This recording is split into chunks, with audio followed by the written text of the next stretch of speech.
What do you do when tensions run high and your future is uncertain? Let's see how Jacob handled this exact challenge.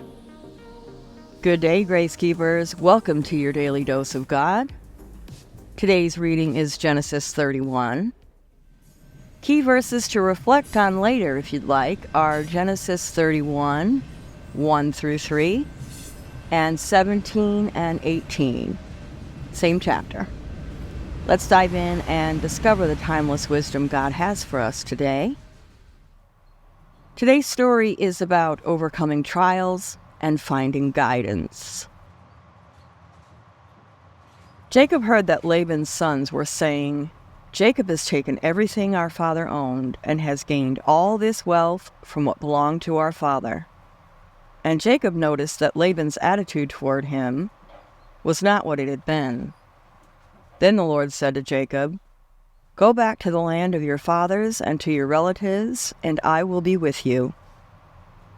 So Jacob sent word to Rachel and Leah to come out to the fields where his flocks were. He said to them, "I see that your father's attitude toward me is not what it was before, but the God of my father has been with me. You know that I've worked for your father with all my strength, yet your father has cheated me by changing my wages 10 times. However, God has not allowed him to harm me. If he said, 'The speckled ones will be your wages,' then all the flocks gave birth to speckled young.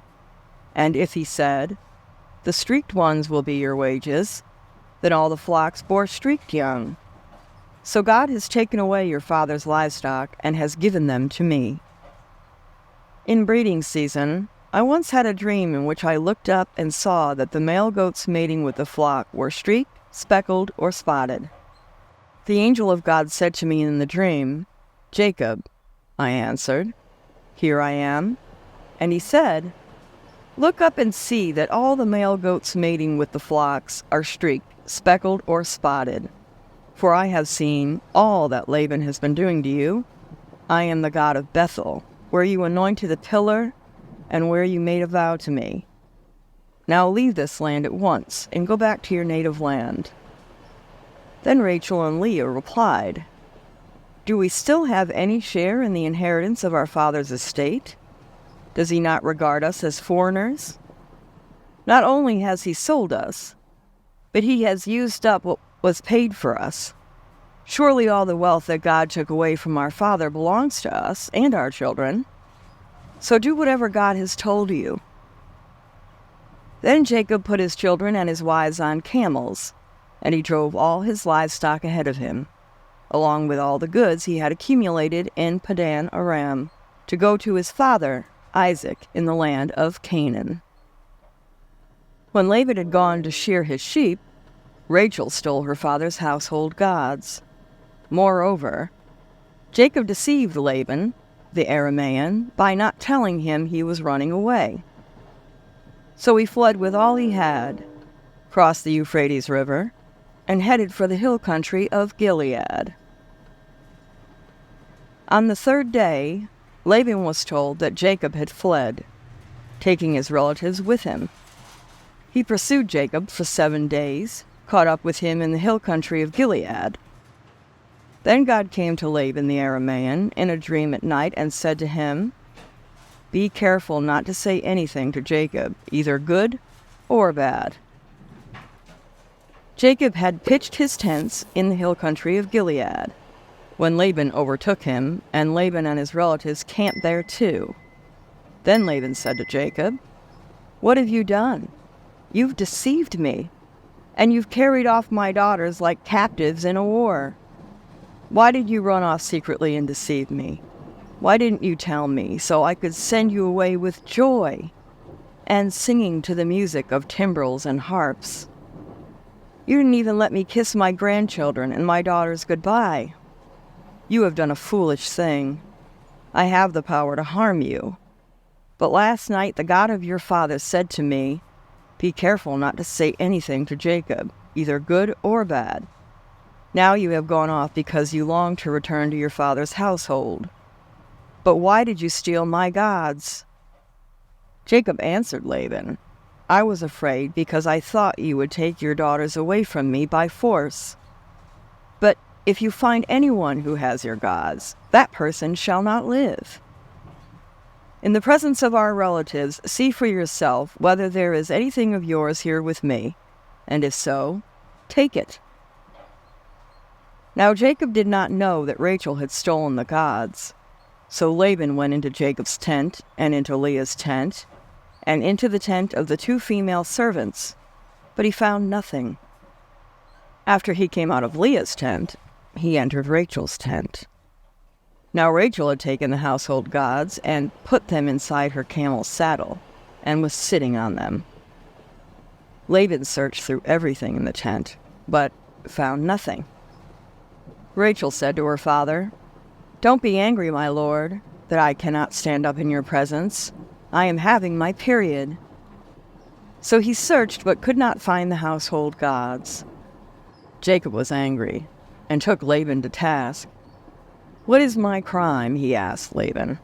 How have I wronged you that you hunt me down? Now that you have searched through all my goods, what have you found that belongs to your household? Put it here in front of your relatives and mine, and let them judge between the 2 of us. I have been with you for 20 years now. Your sheep and goats have not miscarried, nor have I eaten rams from your flocks. I did not bring you animals torn by wild beasts. I bore the loss myself, and you demanded payment from me for whatever was stolen by day or night. This was my situation. The heat consumed me in the daytime and the cold at night, and sleep fled from my eyes. It was like this for 20 years I was in your household. I worked for you 14 years for your 2 daughters and 6 years for your flocks, and you changed my wages 10 times. If the God of my father, the God of Abraham, and the fear of Isaac had not been with me, you would surely have sent me away empty-handed. But God has seen my hardship and the toil of my hands, and last night he rebuked you. Laban answered Jacob, The women are my daughters, the children are my children, and the flocks are my flocks. All you see is mine. Yet what can I do today about these daughters of mine, or about the children they have borne? Come now, let's make a covenant, you and I, and let it serve as a witness between us. So Jacob took a stone and set it up as a pillar. He said to his relatives, Gather some stones. So they took stones and piled them in a heap, and they ate there by the heap. Laban called in Jegar Sahadutha, and Jacob called it Gilead. Laban said, This heap is a witness between you and me today. This is why it was called Gilead. It was also called Mizpah, because, he said, May the Lord keep watch between you and me when we are away from each other. If you mistreat my daughters, or if you take any wives beside my daughters, even though no one is with us, remember that God is a witness between you and me. Laban also said to Jacob, Here is this heap, and here is this pillar I have set up between you and me. This heap is a witness, and this pillar is a witness, and I will not go past this heap to your side to harm you, and that you will not go past this heap and pillar to my side to harm me. May the God of Abraham and the God of Nahor and the God of their father judge between us. So Jacob took an oath in the name of the fear of his father Isaac. He offered a sacrifice there in the hill country and invited his relatives to a meal. After they had eaten, they spent the night there. Early the next morning, Laban kissed his grandchildren and his daughters and blessed them. Then he left and returned home. Jacob faced conflict with his in-laws, yet he relied on God's promise to guide him safely back home. Just like Jacob, trust God's promises in your difficult seasons, and He will lead you forward. Remember to always share Jesus, and I'll see you here tomorrow for another dose. Peace and blessings.